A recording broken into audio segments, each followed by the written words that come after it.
UEM Jaipur is a perfect target for prospective students aspiring for good jobs, good education with future-ready skills. এদিকে পুরো নিয়োগ দুর্নীতি মামলায় আজ মদন মিত্রকে তলব করা হয়েছে এনফোর্সমেন্ট ডিরেক্টরেটের পক্ষ থেকে। তার আগে আমরা দেখেছি তার স্ত্রীকে জিজ্ঞাসাবাদ করা হয়েছিল, তার দুই ছেলেকে জিজ্ঞাসাবাদ করা হয়েছিল, কিন্তু মদন মিত্র তিনি কি হাজিরা দেবেন প্রশ্ন উঠছে ইতিমধ্যেই। তবে মদন মিত্র গতকাল তিনি ঠিক কি জানিয়েছিলেন এই এনফোর্সমেন্ট ডিরেক্টরেটের তলব প্রসঙ্গে শুনুন।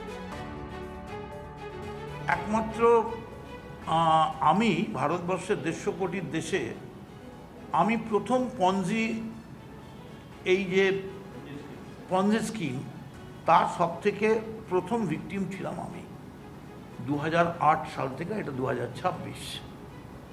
আমার জীবনের অনেকগুলো দিন, কয়েক বছর সময় আমার জীবনের খাতা থেকে ছিঁড়ে নেওয়া হয়েছে। কিন্তু আপনি যদি জিজ্ঞেস করেন কালকে আমায় ডেকেছে, আমি যাব না? নিশ্চয়ই যাব। আমার বিরুদ্ধে অভিযোগ, দিল্লির এজেন্সি ডেকেছে, আমি যাব। যা যা জিজ্ঞেস করবেন যতটা সম্ভব সত্যকে আমার যতটা সত্য আমি জানি আমি সেটা বলবো এবং সমস্ত রকম আমি সহযোগিতা করব। বিস্তারিত জানাবেন আমাদের প্রতিনিধি সুমন, সঙ্গে রয়েছেন সুমন। কটা নাগাদ মদন মিত্র যেতে পারেন, কখন তাকে তলব করা হয়েছে, কি তথ্য রয়েছে? 11টার মধ্যে মদন মিত্রকে ইডি অফিসে হাজিরা দিতে হবে, সেজন্য কিন্তু তাকে ডেকে পাঠানো হয়েছে। প্যারালালি তুমি জানো যে মদন মিত্রের স্ত্রী পুত্র এদেরকে ইডি ডেকে পাঠিয়েছিল। পুত্ররা গিয়ে কিন্তু ইডি অফিসে তাদের প্রয়োজনীয় নথি পেশ করে এসেছেন। পুরো নিয়োগ দুর্নীতি মামলায় মদন মিত্রের কাছে আসা কোনো অর্থ তাকে তার পুত্রদের কাছে গেছে, এটা খতিয়ে দেখার জন্যই কিন্তু তার পুত্রদের তলব করেছিল ইডি।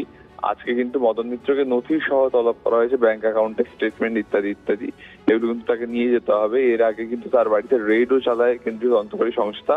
তারপরে কিন্তু আজকে মদন মিত্রকে তলব করে মিস্টার। ধন্যবাদ।